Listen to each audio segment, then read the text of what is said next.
विद्युत वाहिनीवरील झाड कोसळल्यानं शॉर्ट सर्किट झाल्याचं कळतंय। चर्चगेट आणि ग्रीन लाईन स्थानकादरम्यानची ही घटना आहे आणि या शॉर्ट सर्किटमुळे आग लागल्याची माहिती देखील मिळते।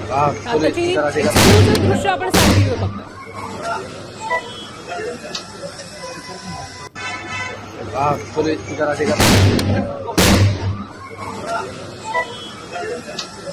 आणि या संदर्भातली या घटनेसंदर्भातली अधिक माहिती घेऊयात आपले प्रतिनिधी गणेश कवडे यांच्याकडून। काय अधिकची माहिती मिळते, ज्या पद्धतीने हा शॉर्ट सर्किट झाला आणि त्यानंतर आग लागली, कोणती जीवितहानी झालेली आहे का, काय माहिती?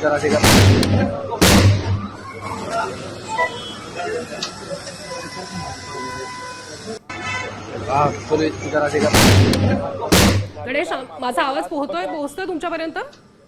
हो, चर्चगेट पासून मरीन ड्राईव्ह पर्यंत जाणारा हा रेल्वेचा मार्ग आणि यामध्ये असणारे एक झाड आहे त्या रेल्वेच्या लाईनवर पडलेले आणि या रेल्वेच्या लाईनी नंतरून आहे ते ठिकाणी शॉर्ट सर्किट झालेले आहे। मात्र यामध्ये कुठल्याही प्रकारची जीवितहानी झालेली नाही।